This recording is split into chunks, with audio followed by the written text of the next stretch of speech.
Let's look at hypocrisy in the media and on the right. As Hunter's trial has now came to a conclusion, he was found guilty on all counts, seemingly dismantling the Republican narrative that the judicial system is weaponized against Republicans and Republicans only, as even the president's own son isn't safe. Now, the copas came in many ways and came pretty quick and pretty hard, from saying that Democrats did this on purpose and set Hunter Biden up as like a guinea pig of sorts to make the system seem fair so people can't complain about Trump, to them saying there's a string of other crimes that the Biden should be charged for, and they took the weakest one and charged him with that first, which, by the way, is also kind of what happened to Trump. But this is also despite the Republican committee that's been investigating the Bidens for 4 years now, finding absolutely no evidence of another crime, not even enough to impeach, let alone convict or have a grand jury indict. But let's look at some of the right-wing media reactions now that these guilty verdicts are in. This is a new era in America,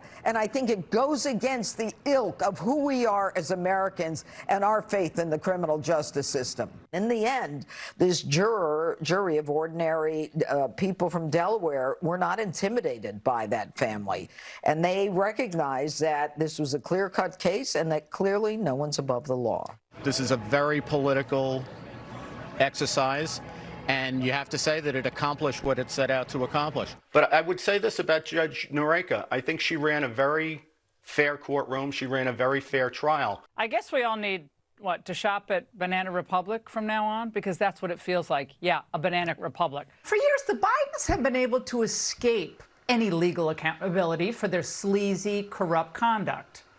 But today, their luck ran out. At least Hunter's did. It's almost kind of weird how the tone has changed from having no faith in the criminal justice system to, well, it was a jury of normal people who weren't intimidated. The legal system is something we can trust in. It's almost like the outcry was just because it was Donald Trump. But that can't be so, right? They're not just hypocrites. I mean, maybe the jury wasn't intimidated because, unlike Trump, Biden didn't run to social media and cameras outside the courtroom to attack the case, attack the judge, attack the jurors. Biden's henchmen weren't showing up to the court every single day to give speeches outside, to sit in on the trial. And I mean, it gets better, right? It even gets better than that, because the judge who oversaw this case is a Trump appointee. He was directly appointed by Trump. Republicans cried wolf over Judge Merchan donating a measly $15 to Joe Biden, but they see no issue with a Trump appointee who, by the way, has donated thousands to Republicans when she was an attorney ruling over Hunter. Maybe they are just hypocrites. Power is all they love, and they're willing to do anything to cling to it. They're willing to destroy the rule of law.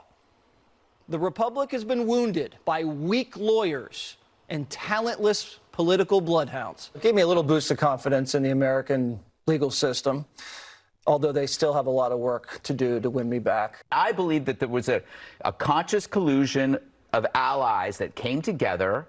It's pretty obvious, with a private strategy to eliminate a common shared adversary. Hunter's going to jail, so Joe doesn't have to. And when he comes out, he'll be rewarded for his loyalty, like a made man in a Biden crime family. This is a distraction from the influence peddling and the kickbacks. Kickbacks and influence peddling, like Joe Biden taking $8 million from a foreign government while he was the sitting president. Oh, wait, that was definitely Trump that did that. So influence peddling, like Joe Biden refusing to send aid to Ukraine unless they dug up dirt on his political opponent. Oh, wait, that was Trump also. So what crime has Biden committed? What money has it been proven that he's taken? There's none.